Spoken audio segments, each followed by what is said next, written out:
Sa isang liblib na lugar ng San Remigio Antique ay matatagpuan ang isang uri ng bulaklak na kinikilalang pinakamalaking bulaklak sa buong mundo, or the largest flower in the world. At ito ay tinatawag sa pangalang Rafflesia. Ang laki ng Rafflesia ay aabot ng 2 hanggang 3 talampakan at ang timbang naman ay maaring umabot sa 10 kilo. Kaya nga ito ay the largest, rarest, heaviest, and one of the most stinkiest flowers in the world. Ito po ay matatagpuan lamang sa mga bansang Indonesia, Malaysia, Thailand at dito po sa ating bansang Pilipinas. Sa makatuwid bagay, mapalad tayo na dito po sa ating bansa at lugar ay paminsan-minsan ating makikita itong rarest Rafflesia sa ating mga kabundukan. At yan, ngayong araw na ito ay ating pupuntahan sa Mount Manlabog, one of the biggest mountains here in San Remigio, kung saan po ay muling natagpuan ng ating mga kababayan ang pinakamalaking bulaklak na ito. Ang Mount Manlabog na pangalan ng bundok ay galing sa Kinaray na salitang labog. Ibig sabihin ay mahaba. Ito po ay hindi talagang mataas na bundok, mga mahigit 500 feet above sea level lang po. Ngunit ang lupain o terrain nito ay nakakahamon sa mahilig mag-akyat ng mga bundok.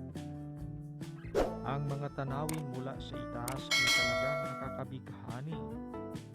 Ito po ay napapalibutan ng maraming pook katulad ng Barangay San Rafael, Alegria, Bugo, Lumpatan at Lapak. Kaya sa ating pag-akyat ng bundok upang makita ang Rafflesia, tayo po ay dadaan sa Barangay Lapak ng bayan ng San Remigio, kung saan mas malapit mapuntahan natin yung kinalalagyan ng bulaklak na ito. Ang Barangay Lapak ay mga 17 kilometers galing ng Calaguitan, which is the town center of San Remigio. Ito po ay accessible para sa mga sasakyan sa panahong tag-init, at sa tag-ulan naman ay maaring maghabal-habal tayo upang marating natin ang Barangay Lapak. Sa ating pag-akyat po ngayong araw na to ay sinamahan po tayo ng ating mga kaibigan na nakatira mismo o residente ng Barangay Lapak, na nagsisilbing taga-patnubay o guide sa mga gustong dumayo sa kanilang lugar upang tingnan ang Rafflesia.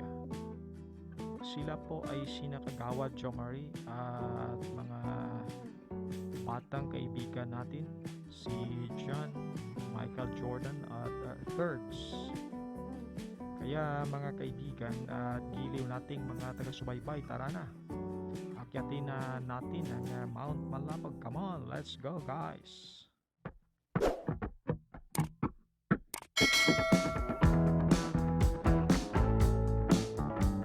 Ngagak ninyo tanan nga kasi manwa materak kuno kami ka Rafflesia gya kun manaan nyo kun dinra ay ti panigurado may kalap man ikaw ka to. Rumiyat na may okay lang to ay may mga bahay bay kamong imaw ika dyan na tanang lang daan ka kalat yung kalat yun may babaw ko tayo magkakabit yung ako to sa asir na nagbabaw may sige sir ay may kayo pa to daan ate sige siyawan ba mo sa kung nakapano ate aragwantahan lang namon dyan ay kun ano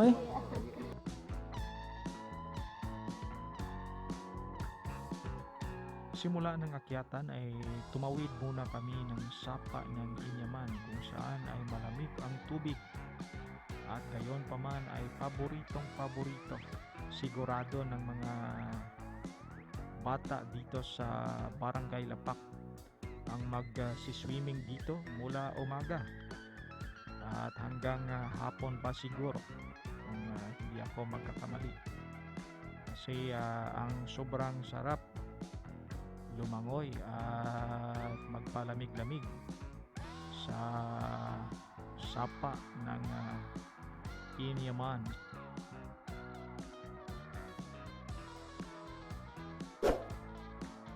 Wow, lamig ng tubig oh. Lamig. Woo! Sarap, sarap oh. Yan, malamig, malamig, malamig.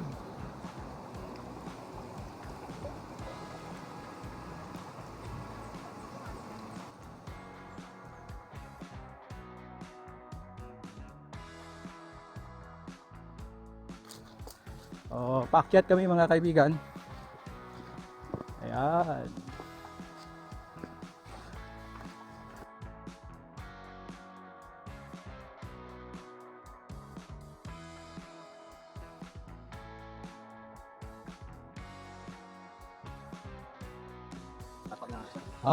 Dara. Ano dara bro? Ayos ah. Sige. Yan aga. Aga. Padingan mo pa baryo? Ate, sige.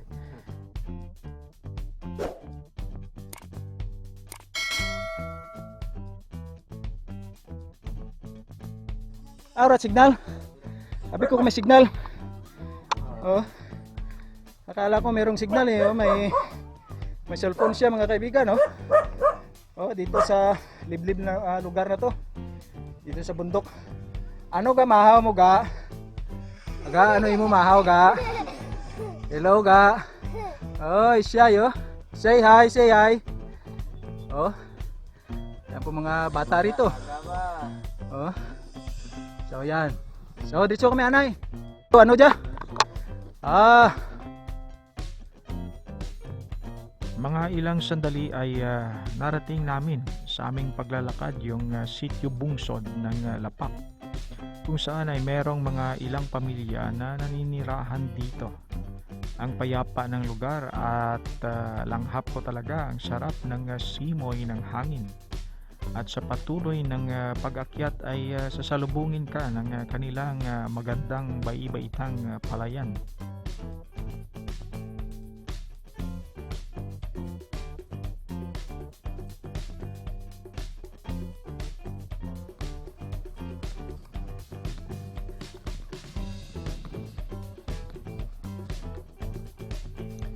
Ito yung mga palay nila dito sa baba ng Mount Manlabog. Wow, ganda ng buhay dito.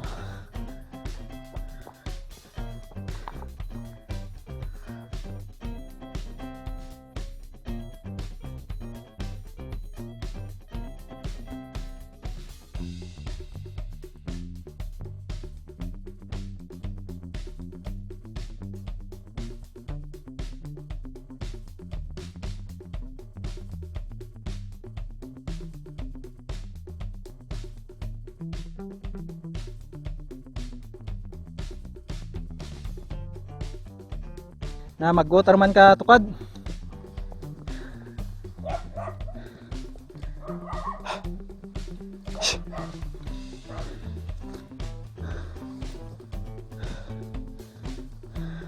Maganda naman dito. Maganda yung ihip ng hangin.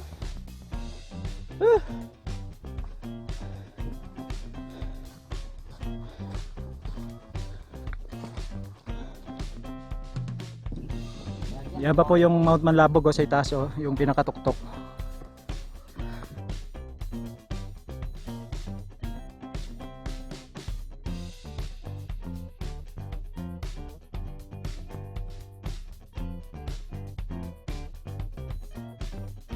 Yung paglalakad natin may malimlim na lugar na madaanan natin. So konting recovery po. At saka may hydropack na rin tayo. Maganda, merong dala tayo, merong baon tayo na tubig. Yung oras natin is 10:49. in the morning.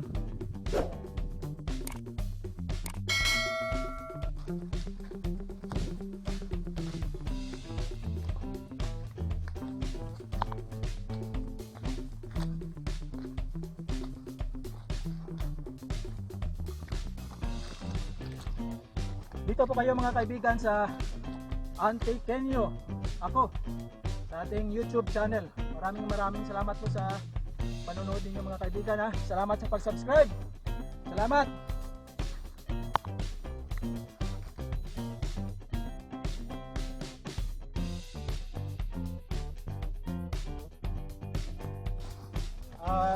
Yung may lilim po dito mga kaibigan, no? Yung shady area dito, malamig. So parang gitna na ito ng Mount Manlabog. Wow! Sana ganito lahat yung madaanan natin. Merong lilim. 326 talaga, no? 27. Ayan. So yan po yung taas ng bahagi ng lugar na to.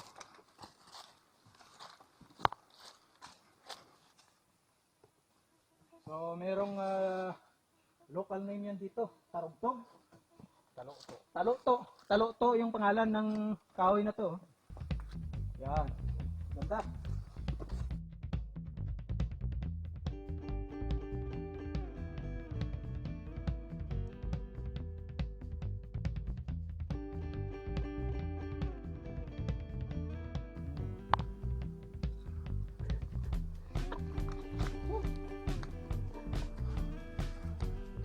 Yes, Antiqueño ako, subscribe.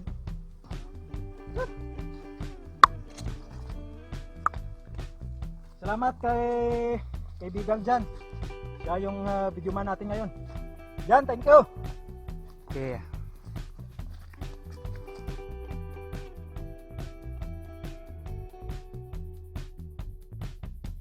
Bawal po magtapon ng basura dito, mga gubat. Tandaan natin mga kaibigan, kapag pumunta tayo ng mga bundok, kung may mga dala tayo na pagkain, may mga supot o may mga lalagyan, huwag natin iwanan dito sa bundok. Yung mga basura natin, bawal yan mga kaibigan ha. Reminders lang po mga kaibigan. Salamat po, salamat. Punti na lang mga kaibigan, no? Punti na lang. Pinakatuktok na tayo ng ng Mount Manlabog. So mamaya makita na rin natin yung the biggest flower in the world, yung Rafflesia. Dito lang po yan makikita sa Malaysia, Indonesia, Thailand at saka Philippines po. So rare itong klaseng bulaklak dahil wild nga mga kaibigan. Dito lang yan matatagpuan rin sa ating lugar, dito sa sa Mount Manlabog, sa sakop ng San Rafael at saka Lapak na barangay ng San Remigio po, province of Antique yan mga kaibigan. So ganda po, oh. Yan, yung mga kabundugan dito sa paligid. Wow! Woo! Hanip! Ganda talaga.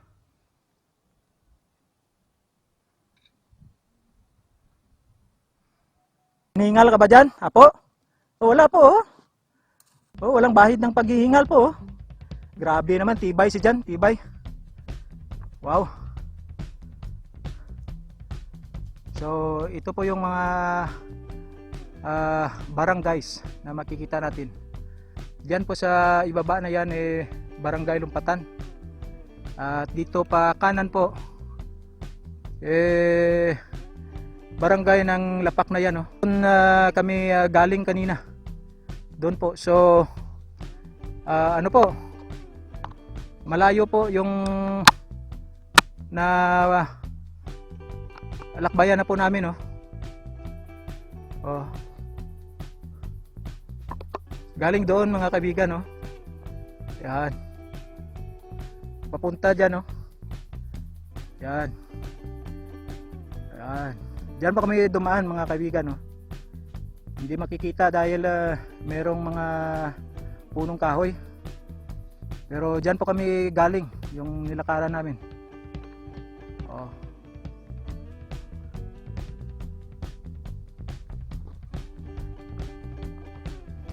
So, ito yung taas niya, oh.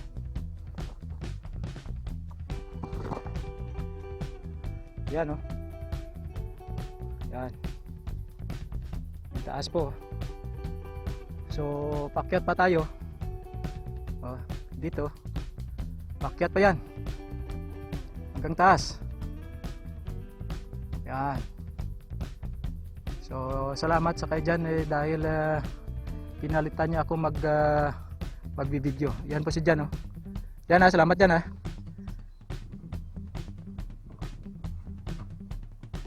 Ayos, ayos, ayos, ayos.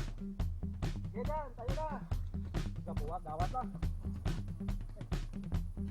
Asan niya, pabakit tara, tubig lang.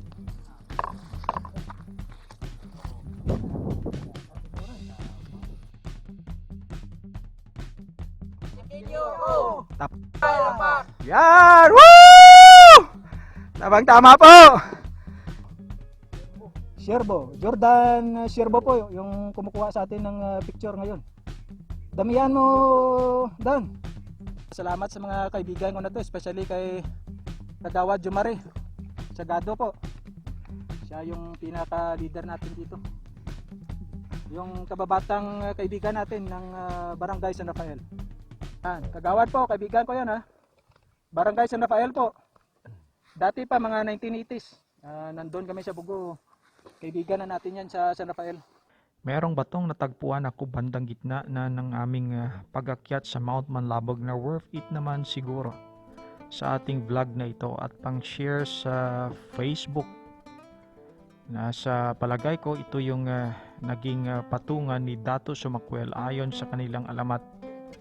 Nang siya daw ay tumalon mula ng Mount Manlabog pababa ng ilog na siya namang pinangalanan nila ang lugar na kung saan siya ay lumapag na Barangay Lumpatan.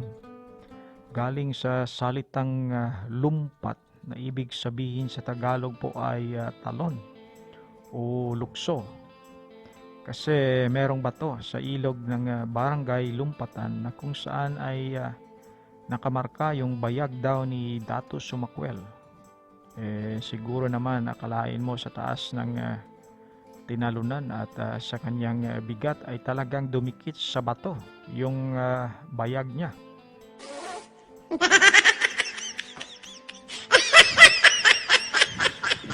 Thank you.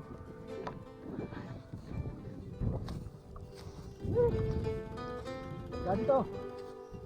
Isang picture na naman kayo dyan.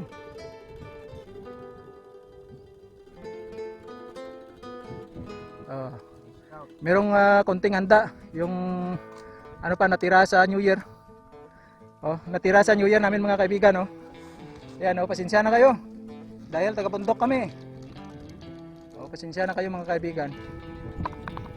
Hindi kami po sanay sa syudad. So cowboy kami dito. Dito kami lumaki sa bundok. Pero proud kami. Na taga-bundok kami, proud kami. Antikenyo kami. Sige, sabihin nyo, sigaw nyo. Antikenyo kami. Yan. Wow. Yan po yung mga tatak Antikenyo.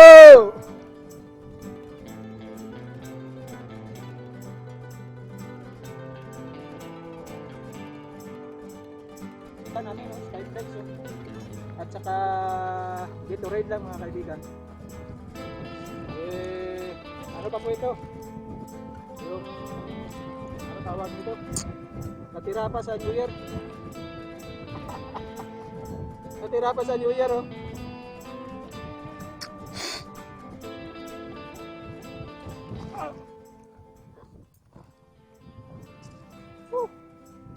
Mayapang buhay dito sa bundok.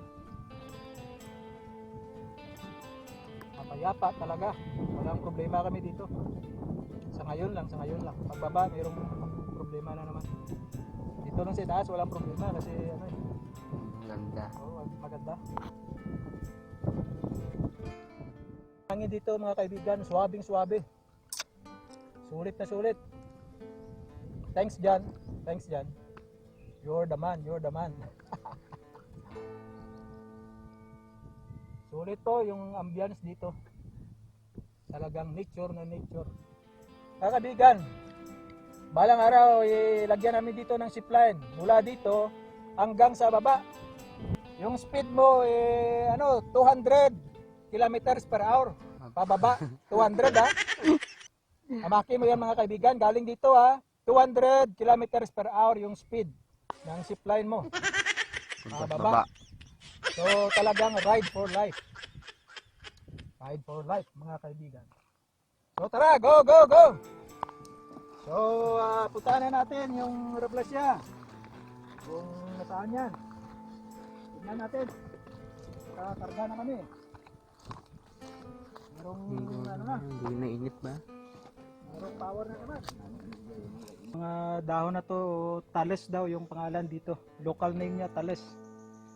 Yung mga binabalot sa mga tinitinda po ng mga tao dito sa kung madala na sa tindahan. Yan yung bato.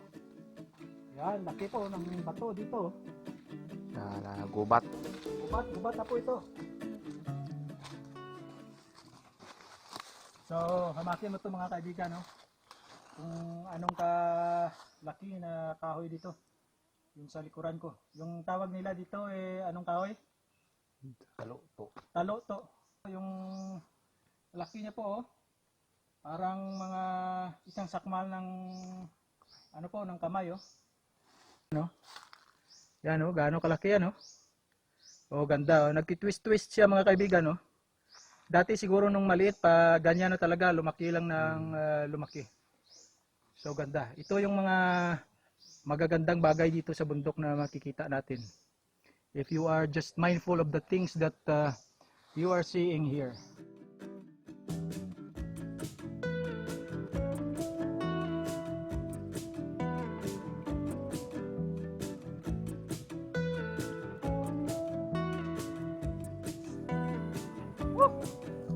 Ganda.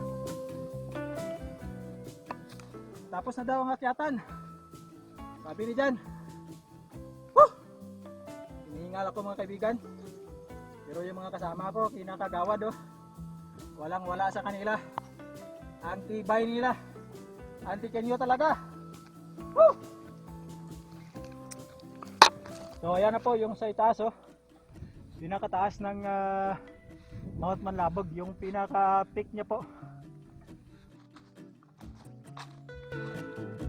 Malapit na lang kami sa Bulaklak na Rafflesia.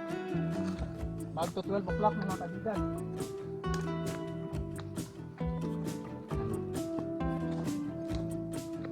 Go. Malapit na.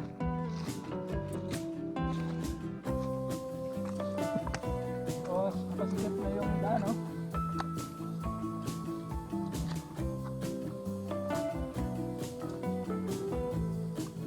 Dito tayo agi para laktod.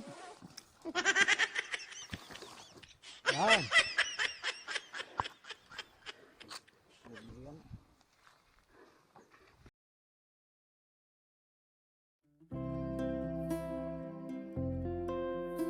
Humigit 2 oras ay narating na rin namin ang kinalagyan ng mga Rafflesia. Aming natagpuan dito sa paligid ang 7 bulaklak na namumukadkad. Ang iba ay bagong buka lang, ngunit ang ilan naman ay ilang araw nang sumibol. At ayon sa aking mga kasamahan, mga 3 araw lang yung kagandahan ng Rafflesia. At pagkatapos niyan ay unti-unti na siyang mamamatay.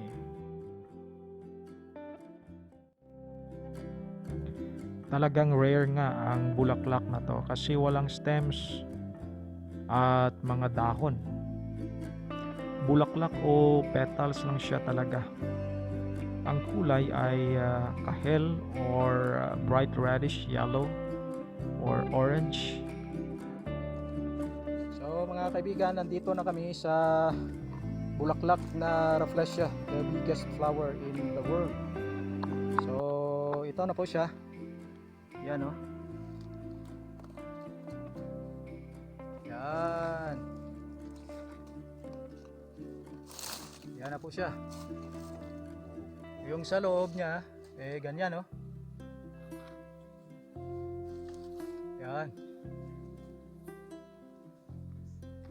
Dinadapo po ng langaw itong rafflesia mga kaibigan. So itong rafflesia medyo maliit-liit lang ng konti sa fan ng electric.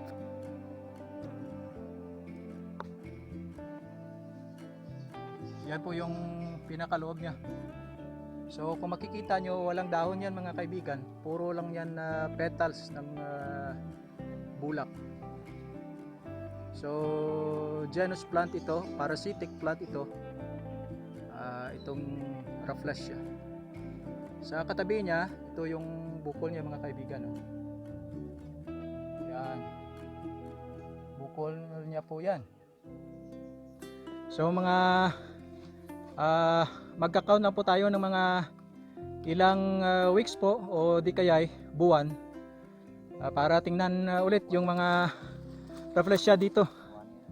Dahil ang dami ng bukol niya dito mga kaibigan. Oh. Tingnan nyo. Oh. Yan oh. Mga buds niya po yan o bukol niya. Yan. At ito, yung isa pa-bloom pa lang yan. No. Diya ka nagaling ng patapos na diya ka nagaling ng bulak lang. Bukol na.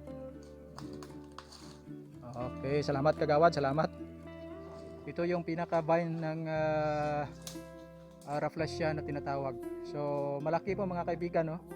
Mas malaki pa sa paa natin. Yan.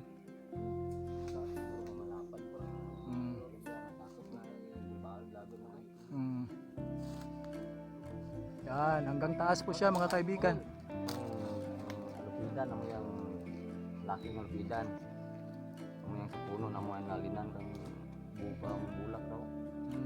So, yan yung nilalagay sa pagkain natin. Ayo, pang-paasim. Yan oh, mga kaibigan oh. Masarap yan. Oh, masarap yan mga kaibigan. Yung alupidan na tinatawag.